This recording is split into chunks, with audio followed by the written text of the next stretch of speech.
So good evening. Welcome to the 2023 Tewksbury Candidates Forum. My name is Robert Hayes. I'm the editor of the Wilmington Apple, and I will be your moderator for tonight's forum. Tonight's event is being sponsored by the Tewksbury Town Crier and the Tewksbury Carnation. I would like to thank Paige Impink of the Crier for serving as timekeeper. I would also like to thank the town manager's office for allowing us use of the town hall auditorium tonight. I would also like to thank Tewksbury Telemedia for filming tonight's forum, and you can watch replays on their local access TV channel and on the town's YouTube channel. So this year's town election is on Saturday, April 1st, 2023. Polls are open from 8 a.m. to 8 p.m. at your regular polling locations. There are 8 races on the ballot. The only contested race, however, is for the Board of Health. A sample ballot and information on vote by mail and absentee voting can be found on the town clerk's website at www.tewksbury/ma.gov. So despite the quiet election season, organizers of tonight's event wanted to set an expectation that a candidates forum will take place every election season in Tewksbury. So tonight we will be hearing from 4 candidates in order: Housing Authority candidate Ryan Lloyd, Town Moderator Dustin Weir, Board of Health candidate Kate Bugda-Gwilt, and School Committee candidate Katie Anderson. Each candidate will be given approximately 15 minutes. That'll be up to 3 minutes for an opening statement, approximately 10 minutes of questions from myself, and 2 minutes for a closing statement. I do have prepared questions, some of which were submitted by residents, but I am also willing to go off the script and ask follow-up questions where needed. And this will hopefully be more like a conversation rather than an interrogation. I suspect I'm probably the most nervous person in the room. Okay, so the evening should last approximately 1 hour. So our first candidate tonight is Housing Authority candidate Ryan Lloyd. So thanks for being here, Ryan. Thank you. You now have up to 3 minutes for an opening statement, so please introduce yourself to the voters. My name's Ryan Lloyd. I've lived in Tewksbury since I was about 6. I grew up here, left when I turned 18, went to the military, did 12 years there. Due to some medical issues, I came home earlier than planned. Finished my degree in political science and then decided to jump in the race after this past cycle, working for a couple different campaigns, and then just elevate my way up from there. I also want to thank everyone who put this on, let us put a face to the names on the ballot, let us get eye contact with the voters just so they know who they are and they're not just circling a bubble when it comes to April 1st. Thank you to the other candidates who are here, taking time out of their days, which I know this cycle has been busy at times, going to events all over the place, setting stuff up for themselves, getting their name out there. And thanks for the voters coming out to hear us out. Great, great. All right, so thanks, Ryan. So now we'll engage in about 10 minutes of Q&A here. And you touched on this in your opening statement, but can you talk briefly about your background, specifically your 12 years in the Air Force and your volunteer political experience with the Tewksbury State Delegation, and how you feel that that's prepared you and will help you in this role of Housing Authority member? Being in the Air Force for 12 years, I served mostly overseas. I was in government housing. They pay for it, essentially. So I know some of the intricacies that fall into it, some of the challenges people face. I grew up in a low-income household, so I know the challenges firsthand of dealing with figuring out how to pay for certain things, where certain money's coming from, how to keep a roof over everyone's head and protected. Situationally, I've been able to handle things from massive earthquake in Japan that altered what our plans were for the next 6 months, to being woken up in the middle of a deployment because a shipment that was supposed to go out had a problem with the load team, and I was in charge of preparing that shipment for airlift. So I've never found a task that isn't too big to handle if I'm with the right people. And then overtake the reins of something just isn't going the way it needs to get done, and I can direct it into the right direction. Do you also think that your relationship with State Rep Robertson and State Senator Feingold will help you in this role? It could. I like to see it as, well, I don't like to see it. This is a nonpartisan office, so I've been treating it as such. I haven't really been in contact with either of them during this campaign just because I don't want any of that outside influence or people who are hesitant to see it going one way or the other. I'm sitting on this board as a resident of Tewksbury to work with the people of Tewksbury just to make sure we can get what we need to get done. So Housing Authority is probably one of the more obscure elected positions in Tewksbury, probably right up there with Board of Library Trustee, no offense. So can you, in your own words, describe what the Tewksbury Housing Authority actually does? We're responsible for handling the day-to-day operations of the Massachusetts Housing Department, their plans. They work with us. We work out a budget, figure out what needs to get done prioritize-wise to make sure everything's up to standard and par with the residences, nothing's derelict, unsafe to live in, and then work with the community to get everyone who needs housing for whatever situation and reasoning the best accommodations we can. So based on some of the research I did in preparation for tonight, I believe the Housing Authority manages about 350 units, about 183 are state and 160 are federal. And most of these can be found on Carnation Drive, Saunders Circle, Pondview Street. I'm curious if you've visited any of these facilities yet, and if you haven't, is that something you're planning on doing before you're elected? I haven't, I've been to the area, Livingston Street, I was always at growing up. I haven't exactly been into any of them since I came back or since I've started working with the board. But I have been going to the board meetings. I've got a good relationship with the director of the Housing Authority and the other board members. I do plan on being more involved with it, being around more so I'm more visible, just to bring transparency and lift the curtain to everything that goes on. Well, nice segue, Ryan. So you told the crier that your most important goal to achieve as a Housing Authority member would be to open better communication between the board, other officials, and the citizens of the community. So what can you do as a Housing Authority member to improve communication?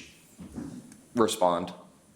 I've talked to people on other boards, I've talked to people in the community that continuously try to reach out to the board to get information from the smallest details to big information, and they're just having a hard time getting anything back. I'm always reviewing my emails and phone calls and things like that when I have time. So I don't like letting things sit unattended for too long. So when I do see something from someone, I'll try to respond as fast as I can with the right information and not just make something up just to get them off my back. So regarding transparency, the Housing Authority is one of the few elected boards in town who have meetings that aren't televised. Is that something that you might look into changing? I'd be open to it for sure. Sure. So we'll move on from there. So the Tewksbury Housing Authority has the second longest wait list in the region. And I had to triple check this number, but more than 14,000 people are on the Housing Authority's wait list right now today. So multiple questions, but how do we create more affordable housing, especially for seniors and veterans here in Tewksbury? I was actually in part of a NIMCOG workshop addressing that actual issue. I'm wanting to and willing to work with NIMCOG, the other state board, or the town boards, the state, wherever it needs to get done to make sure we can get the housing requirements in to get those needing it most into somewhere that they can call home and be safe from the New England environment. and then closer to where they want to be, whether it's with friends, family, work, whatever their needs are, we should be there to help them achieve, if nothing else, the bare minimum, bare essentials, to make sure that they can get a safe place. So each year, the Tewksbury Housing Authority submits an annual report to the Massachusetts Housing and Community Development. So it's like a 60-page document full of amazing amounts of information. And at the very end, there's an interesting tenant survey results. So the data in the most recent report is slightly dated. The report is 2023, but the data is from 2020. But I wanted to ask you about a few of these survey results. Wanted to get your, I will say, to put this in proper context, the vast majority of the results were positive, but there were a few areas of concern. So I'm going to ask you about those areas, okay? So 45% of survey respondents who live in housing managed by the Tewksbury Housing Authority, who responded to the survey, say that they felt only somewhat safe in their homes, and another 11% said that they didn't feel safe at all. So both figures, the 45% that say somewhat safe and the 11% that say not safe at all, are approximately double both the region and the state average. Top reasons listed by tenants included illegal activity, strangers hanging around, and poor outdoor lighting. So what can you do as a member of the Housing Authority to make these tenants feel safer? Work with the local authorities, maybe not increase patrols, but make it known to the police department and other departments that are responsible for safety, things like that. Just keep your eye out, respond, let them know, like, this is majority elderly housing. They're nervous around certain situations. Maybe have someone go in and check, have a monthly check-in or something with them, just let them know that we're around and we're paying attention. Mm-hmm. Work with the board and try to get better lighting in the area, in the town planning board, things like that. Just figure out what can be done to make it safer and easier for people to get around and know who's in the area, so it's not just some dark shadow walking around. That may be someone who lives next door and they just don't recognize them for lighting reasons. Another area of concern, 89% of survey respondents had a problem with their heating, and 67% had a plumbing problem within the past 12 months. This was back in 2020. So the heating problem was way above the state average, 89%. What do you suggest be done to improve these figures? I have to see the setup and everything. Maybe it's just a simple upgrade. We'll have to figure out a funding balance way to get the upgrades needed to make sure that everything's working and heating right, nothing's freezing or blowing cold air when it's not supposed to. Great. And only 67% of tenants said they were usually or always treated with courtesy and respect when they contacted management. So this was below both the regional and state average. So, you know, two out of three were satisfied with the responses, 1 out of 3 not so much. How can the Housing Authority improve in this area? And that's just another one of those transparency, cooperation initiatives. Just respond to them and treat them like a person and not just someone who's covering rent and just living there because it's their only option. Treat them with dignity and respect. And Ryan, will you look at that? It's been 10 minutes. So Ryan, at this point, you have up to 2 minutes to again address the voters in a closing statement. Oh, it's been a pleasure. Thanks for having us. Thanks for having me. Let me delve into a few different ideas and information and concerns. Just remember, next Saturday is the 1st. Everyone go out. It may be an unopposed race, but doesn't mean it's a guaranteed win. I'm not treating it as such. So I hope to win enough voters over to fill in the bubble and send me off to the board. Great. Well, thank you so much, Ryan, for taking the time to come out tonight and to speak with me and, more importantly, speak with the voters. So thanks so much. Okay.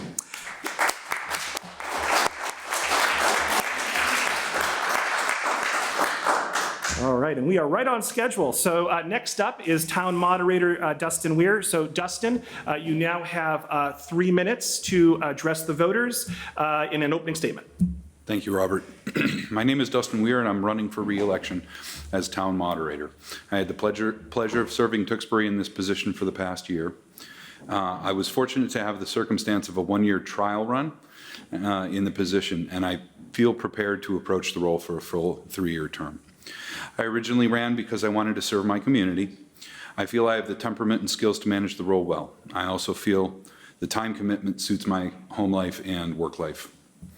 What I learned to appreciate over the past year was the opportunity to help my fellow citizens participate in the democratic process of town meeting. I try to make the town meeting and its procedures as easy to understand as possible. And if I'm re-elected, I would like to expand accessibility by publishing instructions and explanations on the town website. Thank you for your consideration, and I welcome your questions. Wonderful. Well, thank you so much, Dustin. Now we'll engage in a 10-minute Q&A period here. So of the 23,000 plus registered voters in Tewksbury, typically less than 1% attend town meeting, maybe 150, 200, 250 on a good year. So what can be done to, not that this is your problem necessarily, and this isn't your fault, but what can be done to increase attendance and participation at the annual and special town meetings? Well, I would like to speak on what I can do, and I think town meeting can be somewhat intimidating and a little confusing, and you may see driving through town center that there's a town meeting, but what does that entail? What are we doing there? What goes on and how can you participate? And that's really where I'd like to spend a little bit of effort to explain those things to the voters in plain, simple English that's easy to understand, that's accessible, year-round, to say, how we do votes, what to expect, and at least, if not encourage attendance, and if anybody has any ideas, let me know on that one. But to at least remove the barriers for people who may be hesitant or shy about coming. Speaking of explaining things in plain English, simple terms, tell us why indefinite postponement is a bad thing. What is that? So indefinite postponement is a maneuver where you can, you can ask for indefinite postponement in the middle of the proceedings, and you take a 50-50 vote. And if that vote passes, what you were discussing fails, okay? So it inverts the whole yes-no thing. So if you're in support of something, you have to vote no to this other side thing. It's part of the rules that we use to operate the meeting, but really its purpose is not really appropriate for the town meeting. So the purpose could be a couple of things. One is to test out, the mood of the room and have sort of an in-between vote where people are running a strategy for something other, a setting other than town meeting. Another is to let's say we have something where we're going to spend $100 million on a children's cancer hospital for something. As a politician, you don't want to vote no on that, but maybe the town doesn't have $100 million, right? So that's another use for it. And in the town meeting where it's not run by politicians, it's run by all of the individual citizens in the town, there's really no use for it. It's a 50-50 vote, and to my knowledge, there's no other votes that we would take that have a lower threshold than that. You may have to do 2 50-50 votes in a row. Maybe you have to do a 50-50 vote that would kill a bill, but it won't. But if you're at 9/10 or something for the article you're discussing, then that's a higher threshold. So you might as well just go vote. And in principle, just to simplify things, in principle, I feel like if somebody goes through the effort to bring an article to town meeting, that they deserve to have a ruling from the town. And that ruling may be, hey, we don't want to do this right now. Maybe we give it, another year to marinate and read and study and change. So definite postponement certainly has its place, but that particular maneuver, I just think it's out of place. It confuses people, and it prolongs the proceedings as well. So we went really into the weeds for the last 2 minutes, but I appreciate that, Dustin. Yeah, you love that. So I guess then the question is, what are you going to do to eliminate that? What is the procedure? What is the process? And are there any other reforms that you'd like to see made to town meeting? I think, I wouldn't want to act on my own in the role to make that change. We could see the rule changed, you could put in a bylaw that specifically sort of line item crosses that out and says, this particular motion is out of order. You could add that to the town bylaws, I believe. I don't think I would want to do that in my first year, maybe second or third, and maybe some other people might be interested in bringing that to the table. I'm most interested in the citizens participating, the voters participating in that. So I'd love to see maybe for the first year, this would inspire somebody out there to do that. As far as other rule changes or procedural changes, I said earlier that, if anybody has any ideas to increase participation, I love it. That's a big one. I don't know that there are any real barriers inside the operation of the town meeting that needs to be changed. I would like to see flexibility built into the rules surrounding the town meeting. So I was on the general bylaw committee, and we discussed some of those things. So changing a lot of the shalls in those rules to mays will kind of give the individual moderators leeway to build a meeting that they're comfortable with. And for me, it's all about efficiency and clarity. So you're going to get asked this every 3 years for as long as you run. So I'll be the first to ask it this year. So big picture, is the town meeting style of government antiquated in the year 2023? I know that town voters rejected a charter change back in, I think it was 2012. But should this issue be revisited every 5-10 years to see if public opinion has shifted?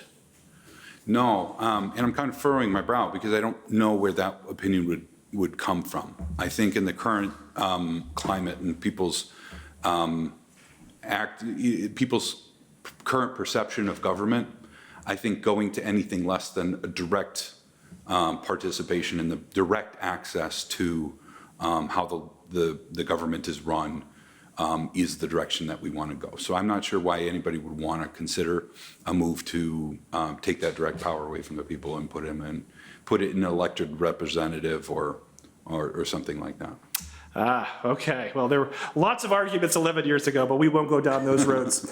Are there any other improvements you'd like to see to town meeting that we haven't covered? And what are your thoughts on electronic voting, for example? Any other changes? There aren't any other major changes.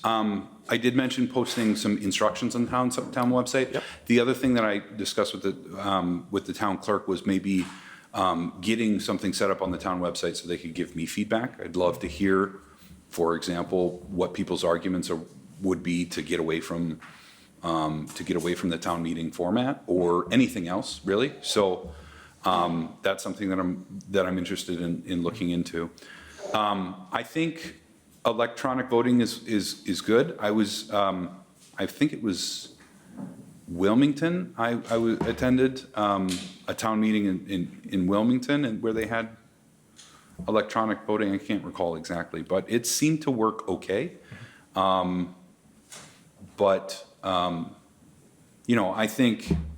I think a town meeting of 150 to 200 people is quite manageable. Sure. If we're successful and we get 600-700 people out, that would be something to look at a little more closely, I think. And you actually just touched on this, but I'm going to ask the question just so you can expound on it. You told the town crier that you welcome an easy, modern way to get feedback from the residents of Tewksbury. Can you expound on this a little more? And if someone had a suggestion to improve the town meeting process, how would they reach you? I think we need to develop that. Yeah. And I think putting, like, one idea would be to put just a form in the town meeting section of the website where you could go in and fill in, here's my name, here's my question, send that off in an email to me. I think that would be brilliant. Dustin, we are at the 9-minute and 30-second mark. Was there any question I did not ask that you wish I asked you, and you can answer it? No, I think. Okay, so why don't we proceed then into a closing statement, so you now have 2 more minutes to address the voters. Thank you. Thank you, Robert. Thank you, Paige. Thank you to the town crier and the Carnation for putting this together, and I appreciate your vote on April 1st. All right, great. Short and sweet. Appreciate it, Dustin. So next up on the agenda is our Board of Health candidate, Kate Bugda-Gwilt. I'm going to do my best with that one. Kate, you now have 3 minutes to address the voters at home. Hi, everyone. Like Robert mentioned, my name is Kate, or as you'll see on the ballot in a week, Caitlin Bugda-Gwilt. My family moved to Tewksbury in 2020, in March of 2020, and we've had quite an interesting 3 years here, I think, as everyone has. I grew up in a small town in upstate New York, not much different from Tewksbury, actually. And I moved to Boston in the early 2010s for graduate school, where I was pursuing my PhD in pharmacology, a passion that I kind of developed while I was working as a pharmacy technician and as a public health advocate as a pharmacy technician in my interim between college and graduate school. On the Board of Health, if elected to the Board of Health, I have a few main initiatives. First, I'm really focused on improving mental health access. As I've been meeting people in town, there's been a significant outcry from the voters that there needs to be more access and transparency and discussion and resources available. And it's not necessarily that there's not resources available. There are. It's just folks aren't necessarily sure of where to access them. So the other big thing that I would like to accomplish is to make this information accessible in a very easy to approach way. And work with the current board and the current chairman to kind of disseminate this information to the public. And I wanted to just thank everyone for taking the time to listen to me, and I welcome all of your questions now. Great. So, Kate, thanks so much. Caitlin, it's okay if I call you Kate? I go by Kate, yes. Got it, okay. So, Kate, one of your priorities is to reestablish a recreation center or a recreation department in Tewksbury. I know that this grassroots effort is only 2 weeks old, okay? But what is the plan at this point to reestablish a rec center? And can you offer some sort of specifics about what this rec center or rec department would actually do? Yes, absolutely. I'd first like to make a quick correction. The movement isn't actually 2 weeks old. It's actually a couple of months old. I was approached on the campaign trail to kind of recruit some help into the effort, to use some of my willpower, so to say, to kind of push things a little bit forward more. I met my co-founder of our group that was published online this past weekend, the past couple weekends, Amanda, through the campaigning and through some people on the trail. And we are really just trying to establish 2 things first. First, to reestablish the recreation department and all of the recreation programming that has been lacking since everything shut down in 2020. And second, we're looking to hopefully eventually reopen the recreation center on Livingston with some modifications and some increased programming. Now, what are we actually doing to accomplish this in this grassroots effort, which is the second part of your question? Well, we've been speaking with, I think, almost all 3 or 4 of the select board members who are in support of this initiative. And we've organized a few meetings with the town manager. Our next one is coming up next week.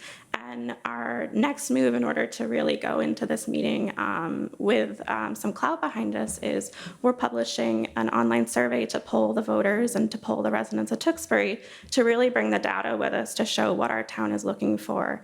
And we're going to compile that and also release this to the residents that have like the statistics. So I'm a data person. I really like analyzing data, making graphs. It's what I do for work. So I'm going to take all of these numbers and all of these poll options, and I'm going to compile them, and I'm going to share them with the citizens, and I'm going to share them with the town manager in our meeting. And finally, we're working on organizing a group of volunteers for various efforts, which we're not quite sure how this is going to look until we see what the next steps are with our meeting with the town manager and the select board members that'll be present. But we're trying to really organize to put some effort into this on the town's behalf as well, because a lot of families and a lot of residents are really interested in this. And my role in this is to try to help facilitate these things happening. Wonderful, thank you. So another one of your priorities is community wellness. The Crier reported that you would like to restart the town's wellness fair.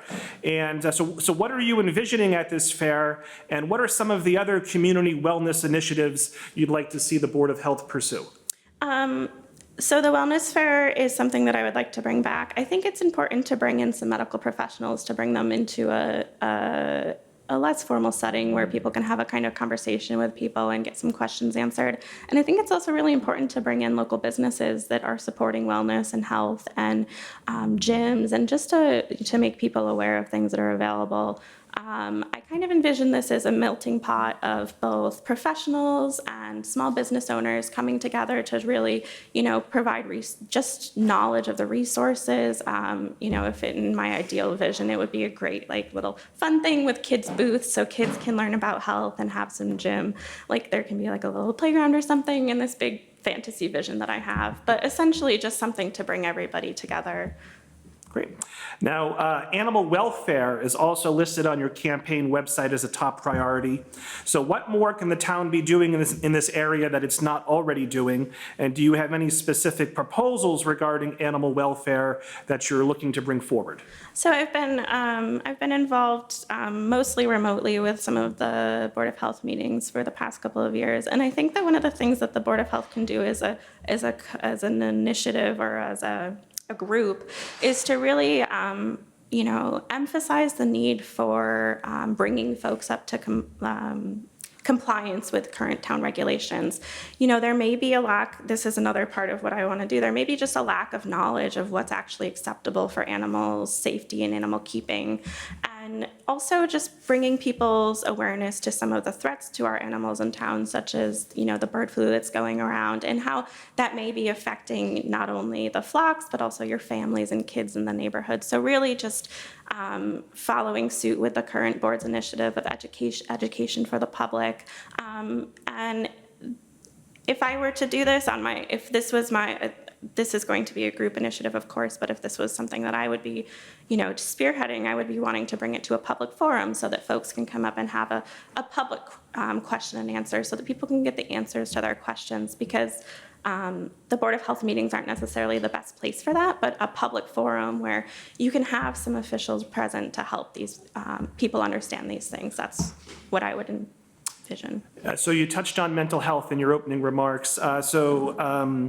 You told the Crier, quote, "I would like to partner with the Department of Health and the town nurse to bring innovative solutions to the community at large," in reference to mental health issues. So can you expound on that a bit, and what might some of these solutions look like? So these are all kind of ideas I have in my head based on things that I've done in college. The first one I think is the first thing that's come to mind, and I think it was actually probably a really fantastic initiative for our town, and I've heard a lot of people wanting these types of things in town, is there's a significant lack and a significant wait list for mental health care right now. And there's a significant demand coming out of the pandemic, where we have people who've been in isolation for their own safety. There's been people who are, struggling from this, and they're seeking mental health resources. And again, fantasy idea, but something that could possibly happen is creating partnerships with local training programs for psychologists and medical schools and folks that need to have these kinds of hours, and having supervised trainees who are going to be licensed very shortly, providing support groups for the town. So that's one envisionment that I have, so that this is a volunteer-based, students, or I say students, but children can go, parents can go, and this really became a big issue for me because I have a 9-month-old daughter, and myself and others were really struggling with postpartum depression. And this is a huge problem, and there are not that many options for things, but what I was able to find that was the most remarkably helpful thing is this kind of support group system. And it only takes a trained facilitator to actually allow these things to progress. And the requirements for these facilitators aren't necessarily, doctorates in psychology. So coming up with ways to facilitate these types of support groups for the people in the town that are struggling, I think is probably one of the biggest things that we can do. Wonderful. So you admit it's outside the purview of the Board of Health. Yes. It's sort of Board Health adjacent.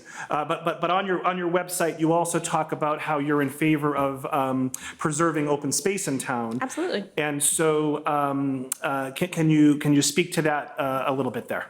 So I think that, one of the appealing things in 2020 was that we were listed on, I think, US World News website. I forget the actual website. But we were one of the top places to spend the pandemic lockdown, right? Because there's so much green space.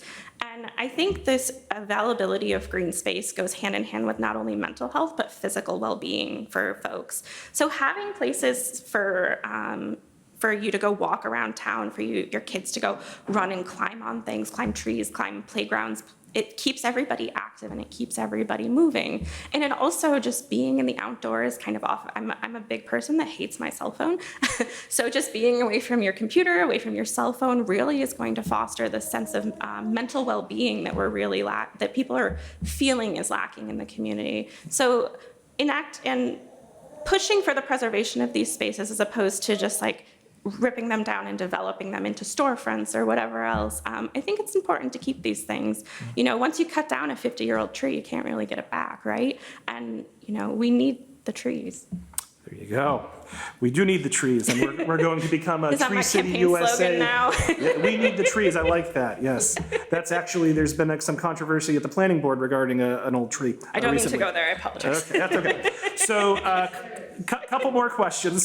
So, at a recent Board of Health meeting, Chair Barry suggested a public grading system for restaurants in town, where what I think he's envisioning is a sign with a letter grade would be posted on a restaurant's front door or on their front window, so a customer would know how well the restaurant is doing and following state and local health codes and regulations.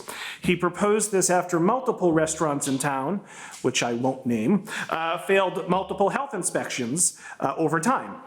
So what are your thoughts of this proposal to make customers more aware of health inspection results? I think that this is a tool that's used in multiple municipalities to really drive forward the need for proper health and hygiene in restaurants. I think that concern should not be disregarded. I'm not quite sure how this would be enacted, but I think that a citizens quorum where folks can actually provide feedback on whether or not this is something that they would be looking for, as well as a board initiative to help these restaurants come up to code or come up to regulation, I think it's a two-sided thing. We need to make sure that the business owners are actually aware that they're violating regulation, and how can they come back into compliance, because that's what we're trying to help with. So if we're going to assign grades for the public to see, I think it's important that we're also providing the resources in an accessible way, so that the small business owners can actually earn the proper grade that they probably think that they're achieving an A. So. Yeah. And we are over the 10-minute mark, but we are ahead of schedule. So I'm going to ask you one more question. There are, and I've lost track, so again, maybe you can correct me, I believe there are 11 marijuana dispensaries that have proposals to open here in Tewksbury. The select board will select up to 3 of them, so not necessarily 3, but up to 3.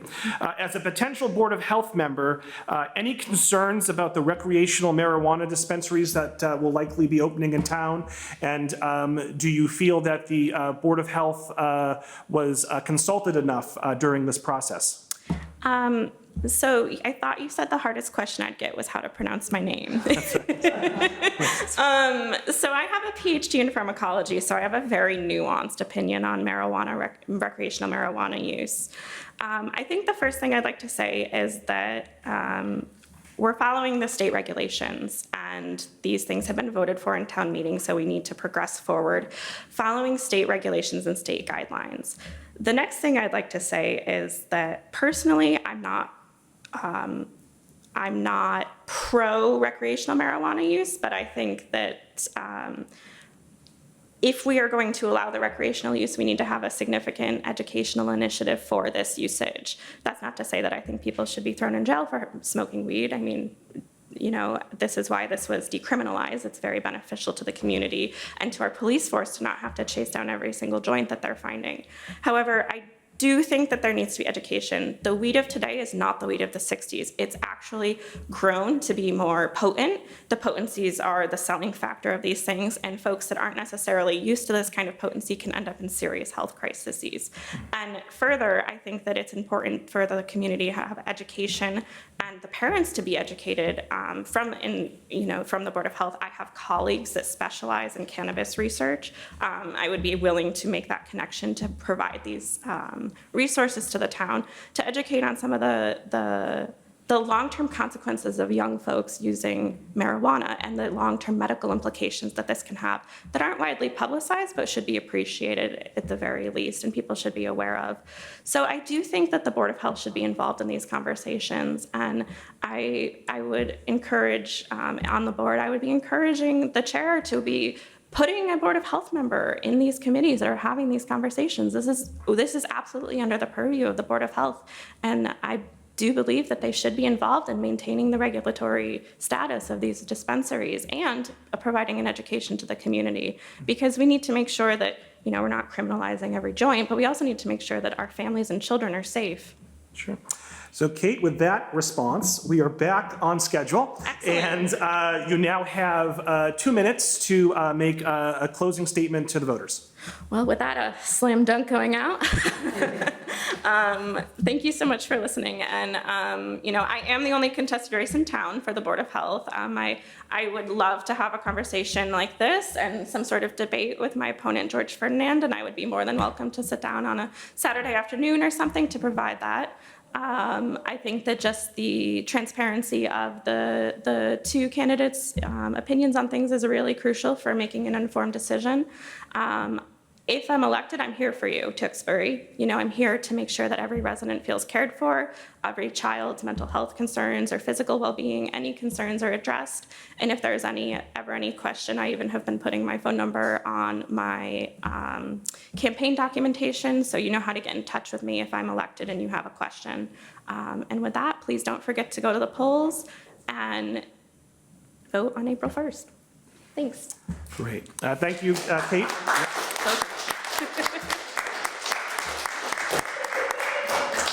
So Kate, thank you so much for speaking with me and speaking with the voters. And last but certainly not least on our agenda tonight is school committee candidate Katie Anderson.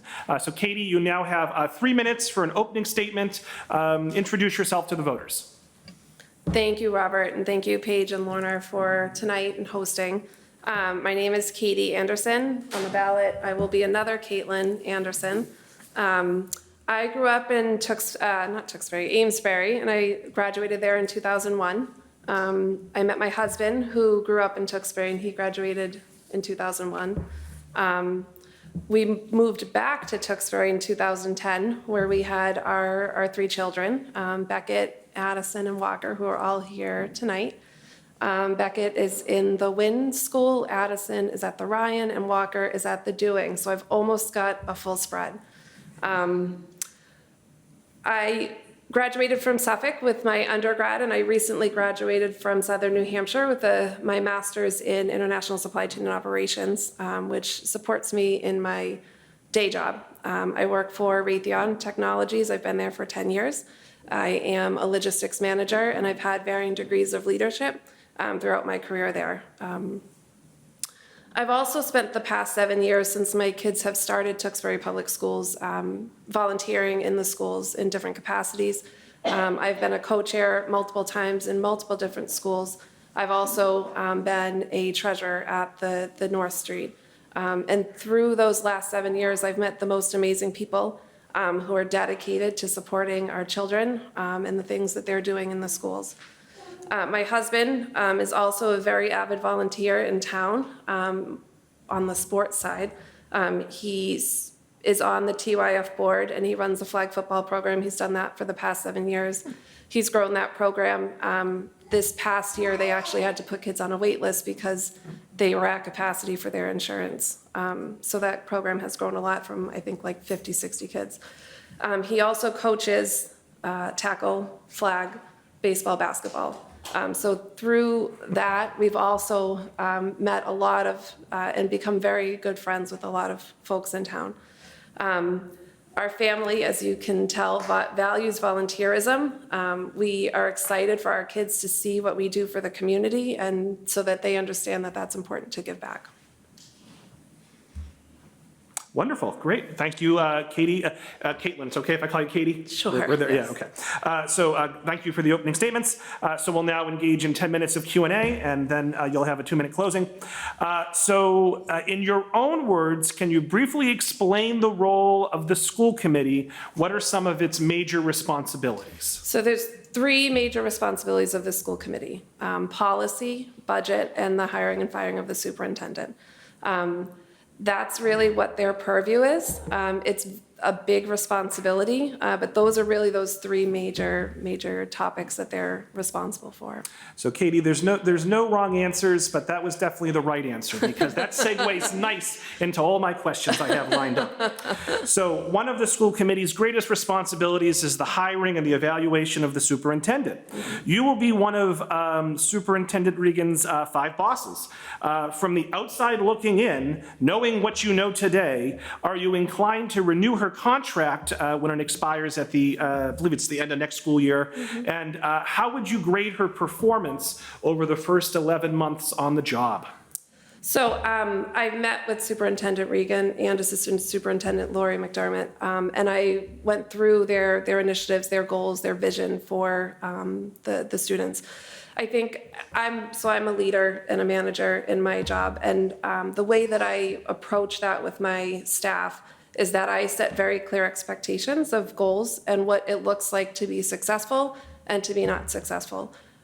So that's what I would need to look at when I'm evaluating her performance.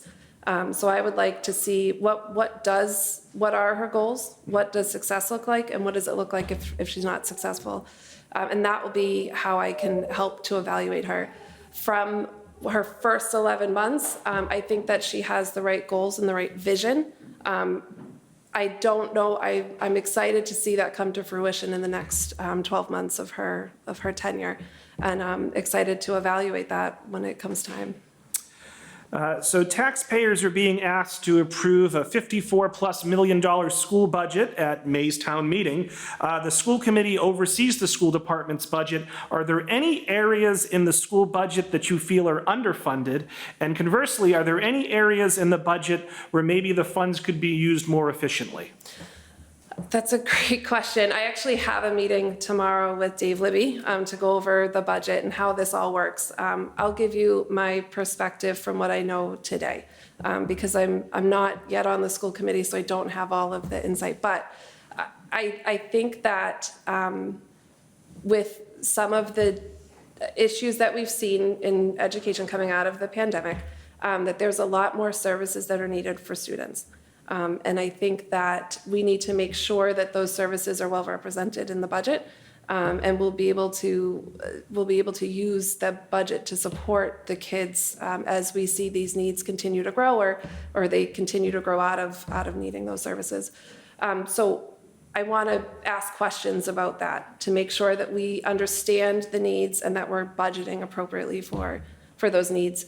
And I think as far as overfunded, I don't see right now, from what I know, that there's anything that we're overfunding. Sure. So the school committee serves as the employer of record for collective bargaining negotiations.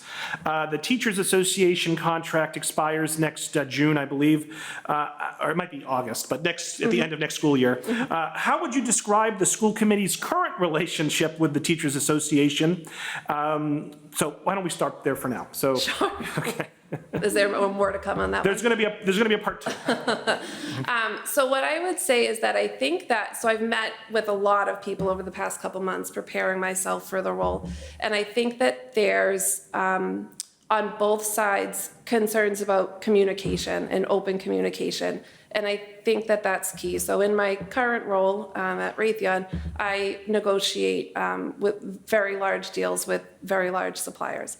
And the way that I communicate, the only way that I can help negotiate is when we're being forthcoming and open and transparent with each other about pricing, about other things, priorities, et cetera.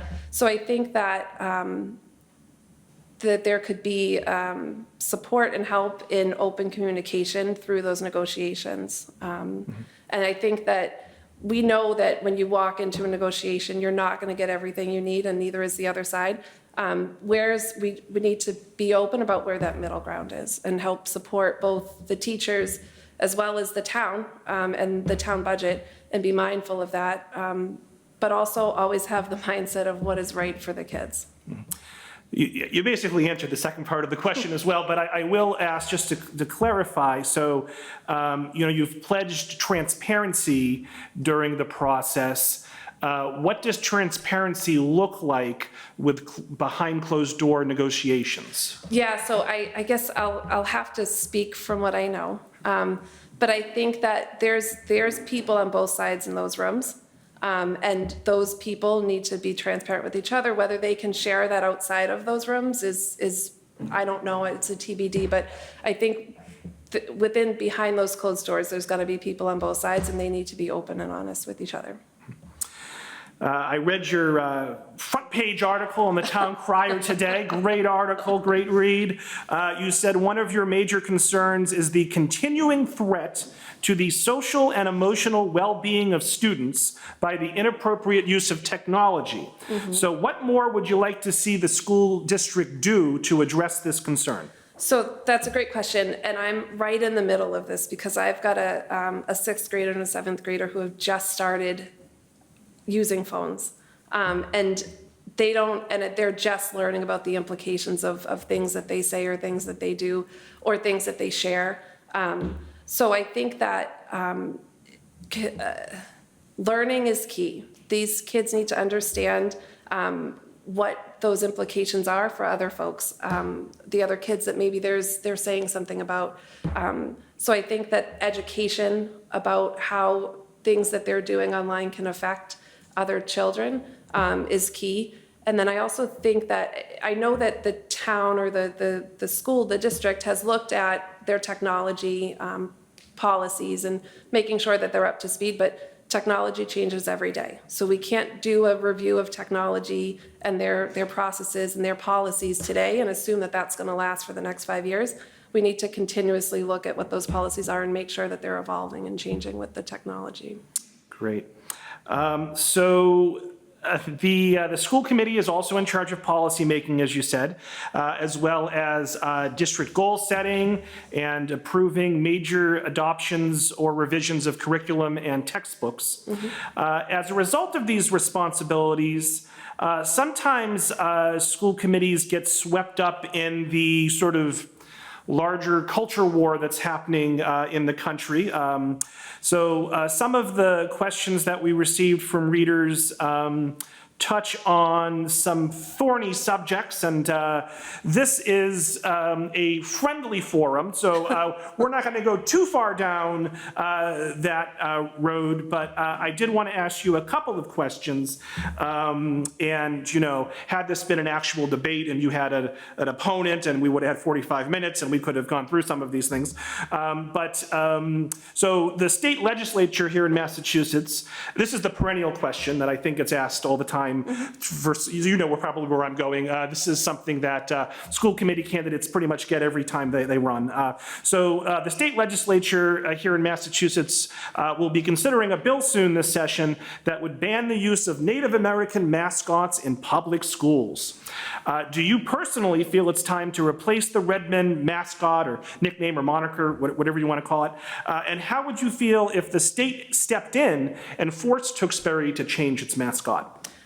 So my husband was a Redmond. My kids are in the schools as Redmond. So I believe that that's part of our culture, that's part of our history, that's part of our pride. I also believe that we can't just use the name and ignore the rest of the culture. So I would want that the schools are learning about the culture and the history and giving that representation. As far as if it became a law and a mandate, there's not much else you can do. We're going to have to change the name. But I would do that with the input from the schools and most importantly from the students, and let them guide us on what the right choice is moving forward in the future. So I'm going to shift off this line of questioning, and we're going to wrap it up, it looks like, with this question. So again, 300-page policy manual. Don't expect you to have read it cover to cover. You're not yet on the school committee, but you are in charge of policy. Is there one policy that you can point to that you think needs changing or eliminating? Can you point to any of the, I think, 150 policies or so they have that you'd like to see improved in some way? So I would go back to my previous discussion about technology. Yeah. And again, I haven't read the whole book. I promise I will. Yeah. But I think that that just making sure that we're keeping up with the growing changes and the evolutions of technology to support and protect our children is going to be important. And Katie, we are exactly at the 10-minute mark. It is 7:27. You now have 2 minutes to address the voters with a closing statement. Thank you. I am very excited to get to work. I think that the children in our town are our greatest assets, and I think that we have the responsibility to make sure that they're prepared to make change in the world. I'd like to say thank you to Robert, to Paige, to Lorna for hosting this. I think this is a great opportunity for us to come and for the community to learn about us as candidates. I'd like to thank everybody who attended. Half of this side is my family. And I want to say thank you to all the candidates. I think I was talking about this today with somebody. I think that although we have the support of our friends and our family, sometimes this can be a very lonely process. So I appreciate all of you guys and taking the step and supporting the community. And lastly, I want to thank my husband and my kids for putting up with me for the last 2 months and all the questions that I've been having. I do this for them, so I'm excited for them to see this process, for them to see their parents supporting the community, and for them to take that on into their world. Thank you. Great. Thank you, Katie. Let's give Katie a round of applause, folks. And for those in the room, let's give one last time all 4 candidates a round of applause.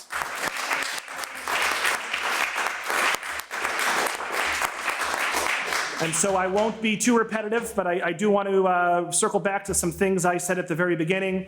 Tonight's event was sponsored by the Tewksbury Town Crier and the Tewksbury Carnation. I'd like to thank Paige Impink from the Town Crier for serving as the timekeeper, something I neglected to do at the beginning. I want to thank Lorna Gary for organizing this entire thing. Thank you so much, Lorna, editor of the Tewksbury Carnation. I'd like to thank the Town Manager's Office for allowing us to use the hall tonight. Want to thank Brian and Jason at Tewksbury Telemedia for airing tonight's forum live and for recording it for future viewing on the town's local access TV channel and on the town's YouTube channel as well. And again, this year's town election is Saturday, April 1st. Polls are open from 8 to 8 at regular polling locations. There are 8 races on the ballot. The only contested race, as we know, is Kate's race for the Board of Health. A sample ballot and information on vote by mail and absentee voting is available on the town clerk's website at www.tewksbury-ma.gov.